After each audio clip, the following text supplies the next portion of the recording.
الرحمن الرحیم الحمدللہ والصلاة والسلام علی رسول اللہ صلی اللہ علیہ وسلم وعلی آلہ وصحبہ اجمعین وبعد۔ اللہ کے فضل و کرم سے ہم لوگ ہر جمعہ فجر کے بعد امام بربہاری رحمۃ اللہ علیہ کی کتاب شرح السنہ سن رہے ہیں، پڑھ رہے ہیں، اور بہت ساری باتیں ہم لوگ سن چکے ہیں۔ یہ بڑی ہی اہم کتاب ہے، عقیدے سے تعلق رکھتی ہے۔ اس کتاب کو ایک بار نہیں کئی بار پڑھنے کی ضرورت ہے، اور آج تک بڑے بڑے علماء اس کتاب کو پڑھاتے رہتے ہیں، شرح کرتے رہتے ہیں۔ اس میں گمراہی کہاں سے پھیلی ہے، پھیلنے کی وجہ کیا ہے، کیسے بچیں گے، کیسے کیسے فرقے پیدا ہوئے، اس طرح سے بہت اہم نقطے ہیں۔ اور عقیدہ، صحیح عقیدہ کیا ہے صحابہ کرام رضوان اللہ علیہم اجمعین کا، یہ سب باتیں اس کتاب میں ہیں۔ تو ہماری بات چل رہی تھی جہمیہ فرقے کے بارے میں کہ جہمیہ فرقے گمراہ کیوں ہوئے، ان لوگوں نے اللہ کے بارے میں کیوں یہ داخل کر دیا، کیوں اور کیسا داخل کر دیا، اور احادیث کا انکار کر دیا، اور قیاس کرنا شروع کیا، اپنی رائے سے قیاس کرنا شروع کر دیا، تو یہ کفر میں خود پڑ گئے اور دوسرے کو بھی کافر کہنے لگے۔ اور بہت سارے بڑے بڑے علماء نے ان پر کفر کا فتویٰ بھی لگایا، جن میں امام احمد بن حنبل رحمۃ اللہ علیہ بھی ہیں۔ اور کفر کا فتویٰ لگانے کی وجہ کیا ہے کہ ان لوگوں نے یہ کہا کہ اہل قبلہ کے بارے میں کہا کہ یہ کافر ہیں، اور جماعت کا انکار کر دیا، عیدین کا انکار کر دیا، صدقے کا انکار کر دیا، اور قرآن کو مخلوق کہا، اور امت محمدیہ پر تلوار اٹھانے کو حلال کر دیا، امت محمدیہ پر تلوار اٹھانے کو حلال کر دیا، اور لوگوں کو ایسے امتحان میں ڈال دیے کہ اللہ کے نبی صلی اللہ علیہ وسلم نے جس چیز کو کہا ہی نہیں تھا، اور مسجدوں کو، جامع مسجدوں کے بارے میں یہ تعطیل کر دیے کہ یہ جامع مسجد وغیرہ کچھ بھی، کوئی بھی چیز نہیں ہے۔ اسلام کو ان لوگوں نے کمزور کر دیا، جہاد کو معطل کر دیا، یعنی جہاد کوئی چیز نہیں ہے، اور فرقہ بندی میں یہ مبتلا ہو گئے، منسوخ آیتوں پر عمل کرنا شروع کیا، جو آیتیں منسوخ ہو گئی ان پر عمل کرنا شروع کیا، متشابہات آیتوں سے حجت پکڑنا شروع کیے، متشابہ آیت جس کے بارے میں خاموش رہنا چاہیے تو یہ لوگ اسی سے دلیل پکڑنا شروع کیے، لوگوں کو دین کے اندر شک میں ڈال دیے، اور یہاں تک کہا کہ قبر کا عذاب کوئی چیز نہیں ہے، حوض کوئی چیز نہیں ہے، شفاعت کوئی چیز نہیں ہے، جنت اور جہنم میں بھی پیدا ہوئی نہیں ہے۔ اس طریقے سے بہت ساری چیزیں جو رسول اللہ صلی اللہ علیہ وسلم نے کہا تھا انکار کر دیا۔ یہاں تک ہم لوگوں کی بات آئی تھی، کیونکہ لمبی بات تھی تو بیچ میں روک دیا تھا، یہاں تک پوری بات ہم لوگوں نے سنا تھا۔ تو آگے دیکھیے، امام بربہاری رحمۃ اللہ علیہ کہتے ہیں کہ فَأَنْكَرُوا كَثِيرًا مِّمَّا قَالَ رسول اللہ صلی اللہ علیہ وسلم، یہ جہمیہ فرقہ نے بہت ساری ایسی چیزوں کا انکار کر دیا جس کو رسول اللہ صلی اللہ علیہ وسلم نے کہا تھا۔ تب علماء نے کیا کیا؟ فَأَسْتَحَلَّ مَنِ اسْتَحَلَّ تَكْفِيرَهُمْ وَدِمَاءَهُمْ مِنْ هَذَا الْوَجْهِ، کہتے ہیں اسی وجہ سے علماء میں سے ان لوگوں کے خون کو حلال کر دیا اور کفر کا فتویٰ لگانا حلال کر دیا جہمیہ پر، ان کے خون کو حلال کر دیا، یعنی اب ان پر ان سے جہاد کیا جا سکتا ہے، اور حکومت وقت کفر کی وجہ سے ان کو قتل کر سکتی ہے۔ اس طریقے سے علماء نے، اس وقت کے علماء نے فتویٰ لگا دیا انکار کرنے کی وجہ سے۔ کیوں؟ کہتے ہیں لِأَنَّهُ مَنْ رَدَّ آیَةً مِنْ کتاب اللہ فقد رد الکتاب کلہ۔ دیکھیے یہ بہت اصولی باتیں ہیں، یہ کہتے ہیں کہ اس وجہ سے کفر کا فتویٰ لگا کیونکہ جس نے اللہ کی کتاب قرآن مجید سے ایک آیت کا بھی انکار کر دیا، رد کر دیا، تو وہ ایسا ہی ہے فقد رد الکتاب کلہ، اس نے پوری کتاب کا رد کر دیا۔ جس نے ایک آیت کا رد کر دیا، انکار کر دیا، اس نے پوری کتاب قرآن کا رد کر دیا، انکار کر دیا۔ ومن رد اثرا عن رسول اللہ صلی اللہ علیہ وسلم فقد رد الاثر کلہ، اور جس نے رسول اللہ صلی اللہ علیہ وسلم کی ایک حدیث کا انکار کر دیا، اس نے رسول اللہ صلی اللہ علیہ وسلم کی تمام حدیث کا انکار کر دیا۔ اللہ تعالی ہم کو بچائے۔ اس وقت بڑا خطرناک فتنہ ہے منکرین حدیث کا، منکرین حدیث کا۔ عقل پر اترتی ہے تو حدیث کو مانتے ہیں، ورنہ چھوڑ دیتے ہیں، ورنہ چھوڑ دیتے ہیں۔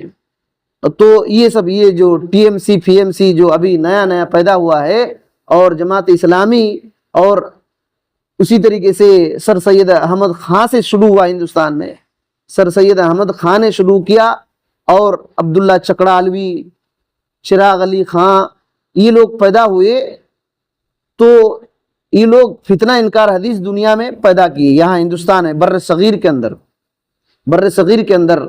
اور ابھی بہت سارے لوگ اس قسم کے ہیں، مولانا وحید الدین خان دلی کے اندر، تو انہوں نے بھی بہت ساری حدیث کا انکار کر دیا۔ تو ایسے لوگ ابھی ہیں، ختم نہیں ہو گئے ہیں، یاد رکھیے، ابھی تو زیادہ ہیں، ابھی تو زیادہ ہیں۔ بہرحال تو کہتے ہیں کہ جس نے ایک حدیث کا انکار کر دیا، اس نے رسول اللہ صلی اللہ علیہ وسلم کی پوری حدیث کا انکار کر دیا۔ وَهُوَ كَافِرٌ بِاللَّهِ الْعَظِيمِ، اور اللہ رب العالمین جو عظیم ہے ان کا کافر ہے، وہ انکار کرنے والا ہے جو ایسا کرتا ہے۔ تو کہتے ہیں فدامت لہم المدہ، اسی حال پر جہمیہ اسی حال پر ایک مدت گزار دیے، اسی حال پر جہمیہ نے ایک مدت گزار دیا، لمبے وقت تک اسی حال پر رہے۔ اور کہتے ہیں کہ جب اسی حال پر رہے، اور کیا کیا سپورٹ ان کو ملا، کیسے کیسے یہ لوگ آگے بڑھے، اور کیسے کیسے فتنہ ان کو آگے بڑھا۔ کہتے ہیں وَوَجَدُوا مِنَ السُّلْطَانِ مَعُونَةً عَلَى ذَلِكَ، اپنے اس عقیدے پر بادشاہ کی طرف سے ان لوگوں نے مدد پایا، اپنے اس عقیدے پر جو ہے، اس اپنے عقیدے پر بادشاہ کی طرف سے مدد پایا۔ جب بادشاہ مدد کر رہا ہے تو کتنا خطرناک ناچیں گے۔ تو امام بربہاری رحمۃ اللہ علیہ کہتے ہیں وَوَضَعُوا السَّيْفَ وَالصَّوْتَ دُونَ ذَلِكَ، کہتے ہیں کہ انہوں نے بادشاہ کی مدد سے تلوار اور کوڑے کا استعمال شروع کیا، تلوار اور کوڑے کا استعمال کیا۔ کس پر؟ اس زمانے میں جو صحیح عقیدہ والے لوگ تھے، ان لوگوں پر تلوار اور کوڑا استعمال کرنا شروع کیا۔ اور یہی زمانہ امام احمد بن حنبل رحمۃ اللہ علیہ کا تھا۔ اور بادشاہ کون تھا اس وقت جانتے ہیں؟ مامون یہ کون تھا؟ ہارون رشید کا لڑکا، ہارون رشید کا لڑکا۔ اور حالانکہ ہارون رشید بہت زیادہ علم کی قدر کرتا تھا، اور عالم بھی تھا، بادشاہ بھی تھا، عالم بھی تھا اور بادشاہ بھی تھا، صحیح عقیدے پر تھا، لیکن ان کا بیٹا مامون بگڑ گیا، ان کا بیٹا مامون بگڑ گیا۔ ان کے انتقال کے بعد جب مامون بادشاہ بنا تو اس نے جہمیہ کو ہوا دیا، جہمیہ فرقے میں پھنس گیا اور کہا کہ قرآن اللہ کا کلام نہیں ہے، اور یہ اتنا خطرناک ہوا، اور بلکہ حکم دے دیا کہ جو بھی آدمی قرآن کو غیر مخلوق مانتے ہیں اس کو قتل کرنا شروع کرو۔ یہی بات امام بربہاری رحمۃ اللہ علیہ کہتے ہیں کہ تلوار اٹھا لیے اور کوڑے اٹھا لیے، تب حالت کیا ہو گئی جانتے ہیں؟ اللہ اکبر۔ کہتے ہیں فدرس علم السنہ والجماعہ واوہنوہما، تو سنت کا علم اور جماعت کا علم، جو سنت پر چلنے والے لوگ ہیں، سنت اور سنت والے لوگوں کا علم جو ہے یہ کمزور ہو گیا، مٹ گیا۔ وَأَوْهَنُوهُمَا، ان لوگوں نے دونوں کو کمزور کر دیا، سنت کے علم کو اور اہل سنت کے علم کو، یعنی ان کے عقیدے وغیرہ کو، سب کو کمزور کر دیا۔ کیا ہو گیا؟ حالت کیا ہوگی؟ صَارَتَا مَكْتُومِينَ لِإِظْهَارِ الْبِدْعِ وَالْكَلَامِ فِيهَا، تو سنت اور اہل سنت ایسے ہو گئے کہ چھپنا شروع کیے، چھپنے والوں میں سے ہو گئے۔ کیوں؟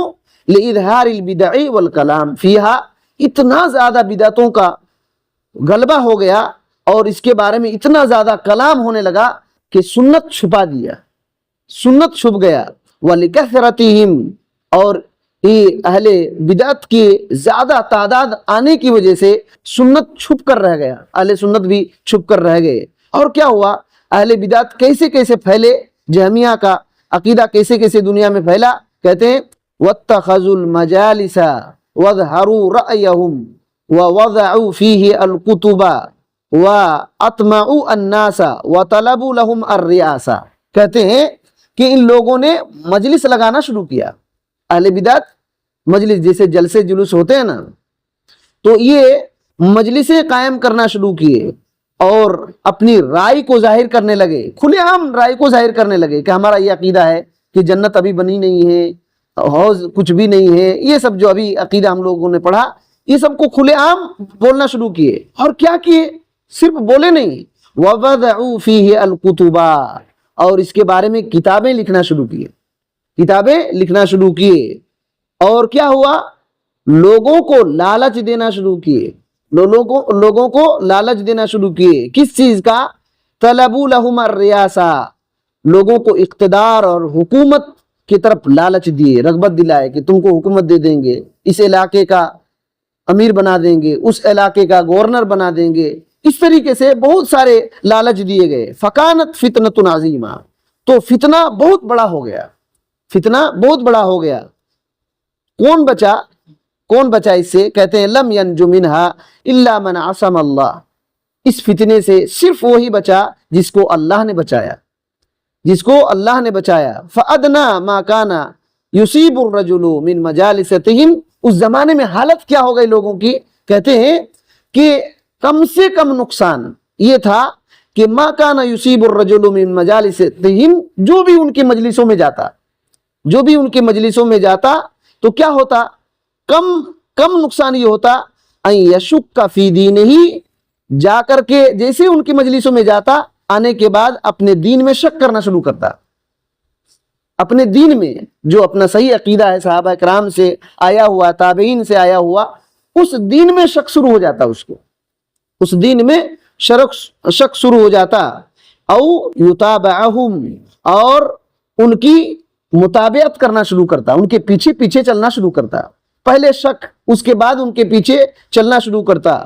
او یرا رأیہم علی الحق، یا تو کم سے کم اتنا ہوتا، اگر پیچھے نہیں چل رہا ہے تو کم سے کم اتنا ہوتا کہ ان کی رائے کو حق سمجھنے لگتا کہ وہ لوگ صحیح ہیں، صحیح دین پر ہیں، صحیح ہے۔ ہم لوگ دیکھیے اللہ اکبر کیا سمجھ رہے ہیں کہ یہ سب ختم ہو گیا ہے، اس زمانے میں تو بہت زیادہ ہے، اس زمانے میں بہت زیادہ۔ علماء کیوں کہتے ہیں کہ بدعتیوں کے مجلس میں مت جاؤ، جو لوگ جن کا عقیدہ غلط ہے ان کے مجلسوں میں مت جاؤ، وہاں جائیں گے وہ لوگ قرآن سے دلیل پکڑیں گے۔ میں کل کے درس میں، فجر کے درس میں ایک بات بتلایا تھا کہ اللہ تعالیٰ آسمان میں ہے، زمین میں ہے، اسی سے صوفی لوگ پکڑتے ہیں وحدت الوجود کا عقیدہ، حالانکہ اس کا کیا مطلب ہے کہ اللہ تعالیٰ آسمان میں بھی معبود برحق ہے، اس کی عبادت ہوتی ہے، اور زمین میں بھی اس کی عبادت ہوتی ہے، زمین کا بھی مالک معبود برحق وہی ہے، اور آسمان کا بھی معبود برحق وہی ہے، اور اس کی توضیح جو ابن کثیر وغیرہ میں ہے میں نے بتلایا تھا۔ اس طریقے سے لوگ دھوکہ کھاتے ہیں قرآن مجید کی آیت کو پڑھ کر کے، صحیح تفسیر نہ جاننے کی وجہ سے۔ تو کہتے ہیں کہ کیوں ایسا ہوا کہ شک کرنا شروع کیے اور ان کے پیچھے پڑنا شروع کیے، یہاں تک کہ ان کو حق پر سمجھنے لگے۔ کیوں ایسا کیوں ہوا، اس کی وجہ یہ ہے، کہتے ہیں ولا یدری انہ علی الحق او علی الباطل، ان کو سمجھ ہی میں نہیں آنے لگا کہ وہ حق پر ہیں یا باطل پر ہیں، حق پر ہیں یا باطل پر ہیں۔ کیوں بولے تو اتنا علم نہیں تھا ان کے پاس، جو بیٹھتے تھے نا، یہ بات جو ہے اتنا علم نہیں تھا، میں اپنے طرف سے نہیں بول رہا ہوں، شیخ صالح الفوزان حفظہ اللہ نے بیان کیا ہے، شیخ صالح الفوزان حفظہ اللہ نے اس کی شرح میں بیان کیا کہ ان لوگوں کے پاس اتنا صحیح علم تھا ہی نہیں کہ اس کا مقابلہ کرے۔ امام احمد بن حنبل کے پاس تھا تو مقابلہ کر کے بچ گئے، اور جن کے پاس نہیں تھا وہ لوگ پھنس گئے۔ تو یہ بات ہے، تو کہتے ہیں فصار شکن فہلک الخلق حتی کان ایام جعفر الذی یقال المتوکل، کہتے ہیں کہ تو معاملہ شک کا ہو گیا، اور ایسے لوگ شک میں پڑ گئے تو بہت بڑی تعداد ہلاک اور برباد ہو گئی، بہت بڑی تعداد ہلاک اور برباد ہو گئی. ہلاک اور برباد ہو گئی بولے تو ان کی گمراہی میں پھنس گئے, جہمیہ کی گمراہی میں پھنس گئے. کہاں تک, کب تک یہ چلتے رہا, کب تک یہ چلتے رہا؟ کہتے ہیں یہاں تک کہ جعفر کا زمانہ آ گیا.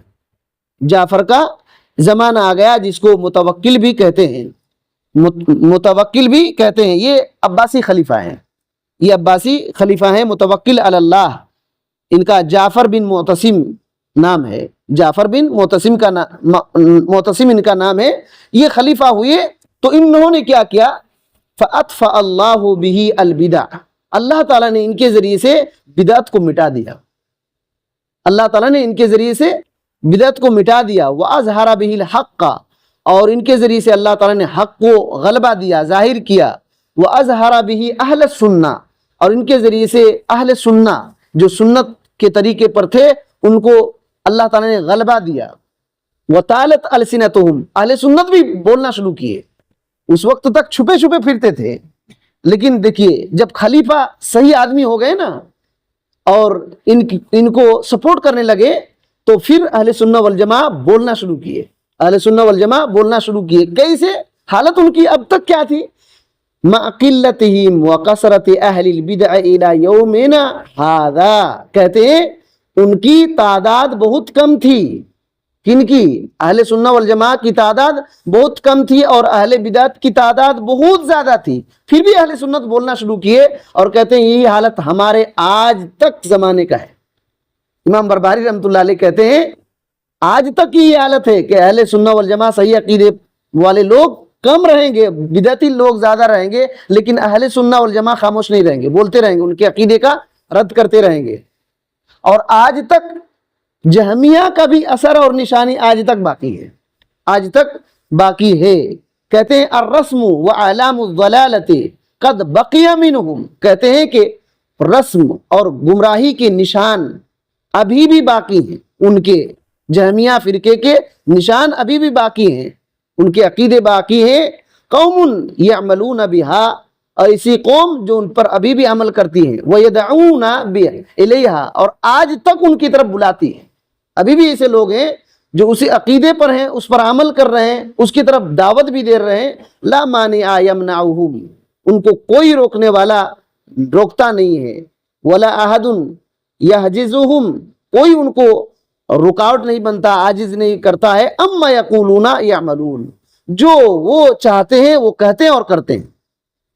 تو اس زمانے میں بھی وہ تھا اور آج تک اس کا اثر باقی ہے. اور جو بھی اس میں پڑا اس کی حالت یہ ہوئی کہ کوئی روکیں تو نہیں رکتے ہیں. یہ کچھ باتیں تھی اور ایک بات آ رہی ہے, تھوڑی سی اس کی وضاحت ہم لوگ دیکھتے ہیں. شیخ صالح الفوزان حفظہ اللہ کہتے ہیں کہ اس بات کی وضاحت میں کہ ایک لمبے مدت تک جہمیہ اسی عقیدے پر رہے, اس کی وضاحت میں کہتے ہیں. اور ان کو سلطان کی طرف سے, بادشاہ کی طرف سے ان کو جو مدد ملی, اس کے بارے میں شیخ صالح الفوزان حفظہ اللہ کہتے ہیں کہ سلطان جو بادشاہ کی مدد ملی اس سے مراد مامون رشید ہے. میں نے ابھی بتایا مامون رشید ہے. کہتے ہیں کہ مامون رشید اور اس کی ذریت کی طرف اشارہ ہے. مامون رشید اور اس کی ذریت, ان کے چیلے چپاٹی ماننے والے, ان کے ذریعے سے ان کو مدد ملی جہمیہ فرقے کو. اللہ کہتے ہیں کہ اللہ اسے معاف کرے, گمراہ لوگوں نے اسے دھوکہ دے کر بھٹکا دیا. دیکھیے گمراہ لوگوں نے اسے دھوکہ دے کر کے بھٹکا دیا. بادشاہ کو جب اتنا بڑا, دیکھیے بادشاہ کتنا چالو ہوتا ہے, کتنا ذہین ہوتا ہے, لیکن وہ بھی پھنس گیا. تو کوئی یہ نہ سمجھے کہ میں صرف اسلام قبول کیا ہوں, لا الہ الا اللہ پڑھ رہا ہوں, تو میں کسی گمراہ کرنے والے آدمی کے پاس اٹھوں گا بیٹھوں گا تو گمراہ نہیں ہوں. اس کے وقت میں ایسے کچھ علماء تھے جو رائے سے بات کرتے تھے, رائے سے بات کرتے تھے, اور اسی نے پھنسایا. امام احمد بن حنبل رحمۃ اللہ علیہ کے زمانے میں ان کے دربار پر جو ایک آدمی تھا, ایک عالم اہل رائے کا, داؤد نام کر کے تھا, داؤد نام کر کے تھا. اس نے بڑا فتنہ مچایا, بادشاہ کو جا کر کے کان بھر دیتا اور پھر بادشاہ ستانا شروع کرتے امام احمد بن حنبل کو. تو اس طریقے سے مسئلہ ہوا. تو مامون کو گمراہ لوگوں نے بھٹکایا. اور اسی طریقے سے ایک بات آئی تھی کہ تلوار اور کوڑے نکال لیے اور استعمال کرنا شروع کیے. اس کی وضاحت میں شیخ صالح الفوزان حفظ اللہ کہتے ہیں یعنی مامون کے دور میں وہ اہل سنہ والجماعہ پر غالب آ گئے اور بڑے بڑے وزراء کا یہی نتیجہ ہوتا ہے، بڑے بڑے وزیروں کا یہی نتیجہ ہوتا ہے.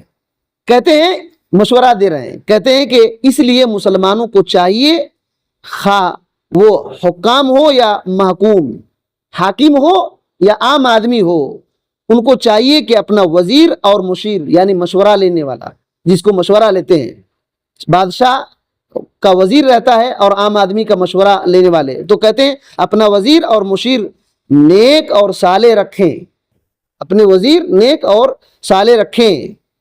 تو یہ کہاں سے دلیل پکڑے؟ اصل میں سورہ آل عمران کی ایک آیت ہے، سورہ آل عمران جو 3 نمبر کی سورہ ہے، اس کی آیت نمبر 118 میں اللہ تعالیٰ نے یہ کہا یا ایھا الذین آمنوا لا تتخذوا بطانة من دونکم لا یعلونکم خبالا، اے ایمان والو اپنے میں سے اسی کو دلی دوست، اپنے علاوہ کسی کو اپنا دلی دوست نہ بناؤ، اپنے عقیدہ منہج وغیرہ جو ہوتا ہے ان کے علاوہ کسی کو اپنا دلی دوست نہ بناؤ، وہ تمہیں کسی طرح نقصان پہنچانے میں کمی نہیں کرتے ہیں، وہ نقصان ہی پہنچانا شروع کریں گے. تو اللہ تعالیٰ نے یہ کہا ہے. اسی وجہ سے دیکھیے نقصان مامون کو کس نے پہنچایا؟ اس کے وزیروں نے، اس کے ساتھ اٹھنے بیٹھنے والوں نے.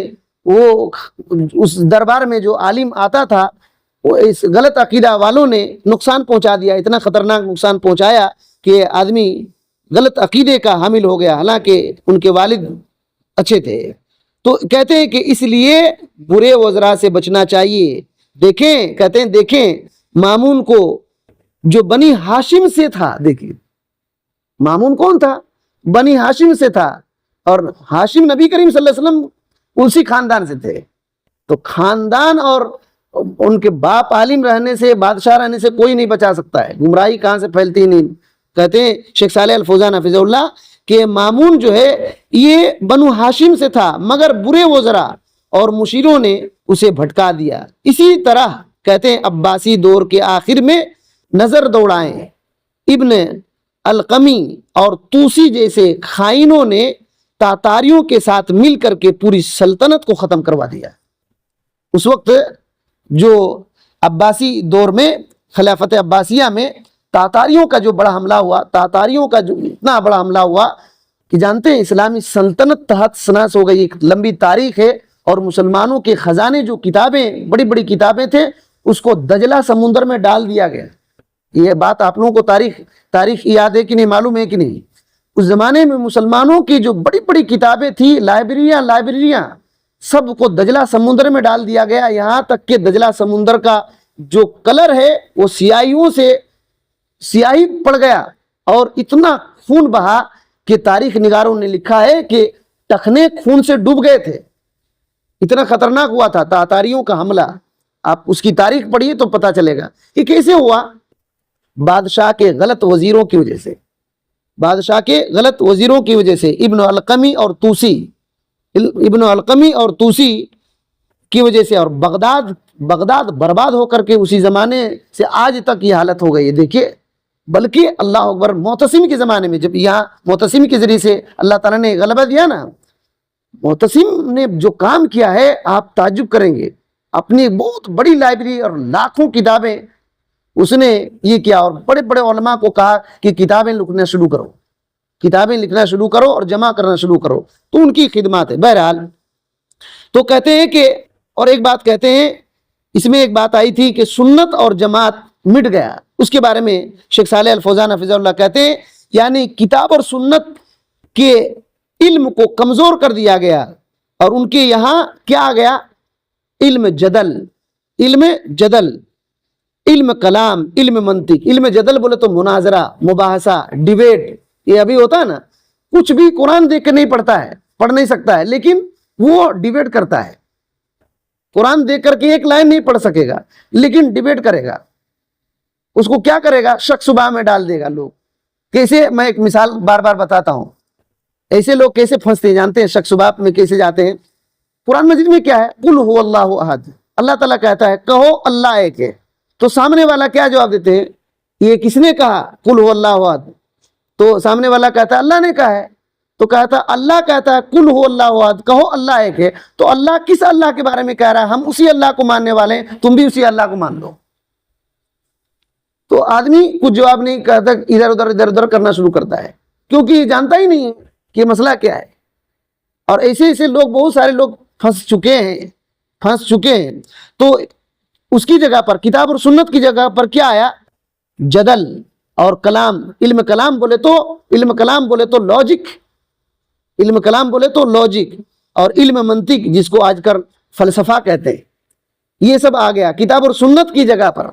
تو یاد رکھیے کتاب و سنت میں خیر ہے، اور اس کے مقابلے میں ان سب میں شر ہے، یعنی یہ سب فتنے کی جڑ ہے، یہ سب فتنے کی جڑ ہے۔ اسی طریقے سے کہتے ہیں ایک بات یہاں آئی کہ وہ لوگ مجلس لگانا شروع کیے، اپنے رائے کو ظاہر کرنا شروع کیے۔ اس کی وضاحت میں شیخ صالح الفوزان حفظہ اللہ کہتے ہیں کہ مجلس لگانا شروع کیے یعنی یہ لوگ مدرسے بنانا شروع کیے۔ دیکھیے باطل لوگوں کے مدرسے ہیں کہ نہیں؟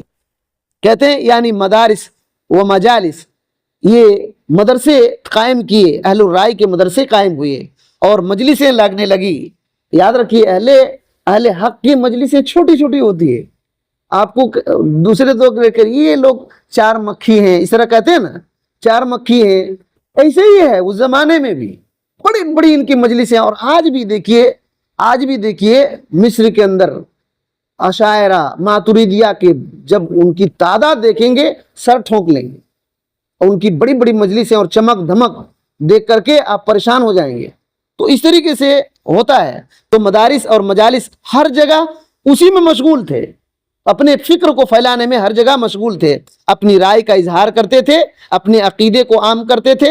اور اہل شرکا کا یہی طریقہ رہا ہے کہ جب بھی انہیں کسی جگہ غلبہ ہوا تو انہوں نے اسلام کو دبانے کی ہر ممکن کوشش کی۔